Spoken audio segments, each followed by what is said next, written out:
Greetings, fellow humans. Katrina here. Quick disclaimer, I'm a professional, not your professional. Nothing about say should be taken as medical, legal, otherwise advice. This podcast is purely for education and amusement. That is it. Disclaimer over. So today I thought I'd talk about what I don't know about anger.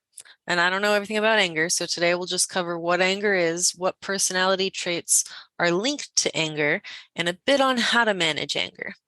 So anger is one of the basic human emotions, as elemental as happiness, sadness, anxiety, or disgust. These emotions are tied to basic survival and were honed over the course of human history. Anger is really related to the fight, flight, or freeze response. Some people will say fight, flight, freeze, or fawn response of the sympathetic nervous system. It prepares humans to fight, but fighting doesn't necessarily mean throwing punches. It might motivate communities to combat injustice by changing laws or enforcing new norms.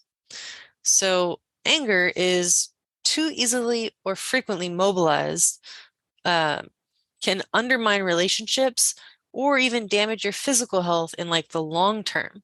It's because prolonged release of those stress hormones that accompany anger can destroy neurons in areas of the brain associated with judgment, short-term memory, and then also it can weaken the immune system, which would not be so good.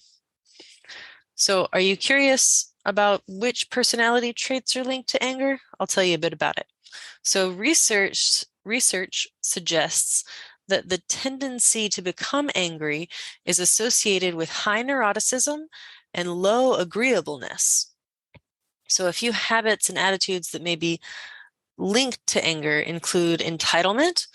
For example, believing that one's rights and privileges are superior to those of other people, focusing on things out of personal control, such as your partner's behavior, external regulation of emotions, so trying to regulate emotions by controlling one's environment, not recommended, external locus of control, that's believing well-being is controlled by sources outside of oneself, things happening to you, refusal to see others' perspectives, viewing different perspectives as threats, low tolerance for discomfort, also low tolerance for ambiguity, a hyper focus on blame, and finally, a fragile ego. So a question you might have now is, how do I manage all this anger that I may or may not have? Well, if you are often carried away by anger, it can be helpful to understand the patterns that trigger you. It's possible to intervene at different points along the way to deal with anger effectively. First thing to consider is sleep. Sleep deprivation makes it harder to control anger impulses, so regular, healthy sleep can prevent you from being provoked.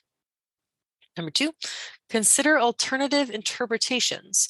So ask yourself what evidence you have to support your angering interpretation and consider the different alternate perspectives. Third is take deep breaths. Take slow, long, deep breaths, breathing with your diaphragm rather than with your chest. 4, avoid the catharsis myth. So venting anger, acting with aggression, and viewing aggressive content does not tend to release anger effectively. Sometimes that even adds fuel to the fire that's already kindling. 5, know that it is okay to get mad. If you have been wronged, treated unfairly, or provoked, you should get angry, but express it assertively instead of aggressively. Okay, today I told you what anger is, what personality traits are linked to anger, a bit on how to manage that anger, and yeah, that was what we did today. So if you want to support the show, click the button on the website, and I appreciate all of you simply for existing.